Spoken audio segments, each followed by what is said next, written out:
მოწყალე მღვდლის შესახებ.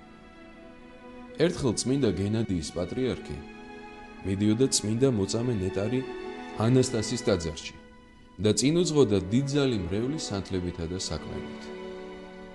სხვებთან ერთად მათ შორის იყო პატიოსანი მღვდელი მარკიანე, რომელსაც გზაში ერთმა გლახაკმა მოწყალებას თხოვა.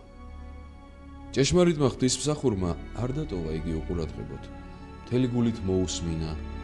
შემდეგ მოფარებულ ადგილას გავიდა, გაიხადა ტანსაცმელი, იმ გლახაკს მისცა და თავად შიშველი დარჩა მხოლოდ სამღვდელო სამოსის ამარა.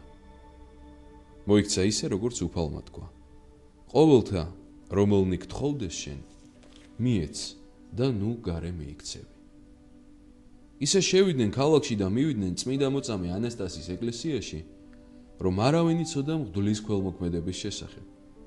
ყველანი სავედრებელ ლოცვებს აღავლენდნენ პატიოსან ნაწილთა წინაშე და ემზადებოდნენ საღმრთო მსახურებისთვის.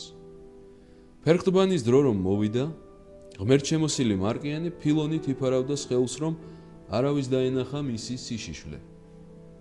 ყველა დიაკონი, მღვდლები და პატრიარქი ხედავდნენ მას ეკლესიაში თითქოს დაბრწყინვალე სამეფო სამოსლით მოსილს ფილონის ქვეშ. როცა წმინდა საიდუმლოს ეზიარებოდნენ, კიდევ ერთმა მღვდელმა დაინახა ასევე წმინდა სამოსლით მოსილი და პატრიარქთან დაასმინა. მანაც დაუმოწმა, მეც იგივე ვნახეო. საფრთხო წირვის დამთავრების შემდეგ პატრიარქმა უხმო მას ოთახში, სადაც საეკლესიო ქონება ინახებოდა. დაუწყო მხილება და გაკიცხა. ეს რა ჩაიდინე? ძმაო, ეკლესიის განგებულების საწინააღმდეგოდ სამეფო ტანსაცმლის წირვის ჩატარება როგორ შეიძლებოდა? მღვდელი სიმდაბლით ჩაუვარდა ფეხებში და ეუბნებოდა, შემინდე წმინდა მეუფეო, მაგრამ ასეთი რამ მე არ ჩამიდენიო. პატრიარქმა მიუგო, ჩვენ ყველამ გნახეთ და რატომ უარყოფო? მივიდნენ მისი დამსმენლები, წამოაყენეს, გახადეს ფილონი და ნახეს, რომ შიშველი იყო. მაშინ კი ცხადი გახდა ამ მღვდლის სიმართლე და მოწყალება.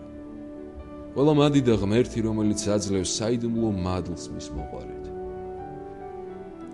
იმ დღიდან გლახაკებისადმი მოწყალებით მრავალთათვის გახდა ცნობილი მისი ცხოვრება და თავად სიგლახაკით და მოთმინებით მადლობდა ღმერთს. მისი კეთილმოწყალების გამო ღმერთმა სასწაულთ მოქმედების ნიჭი მიჰმადლა.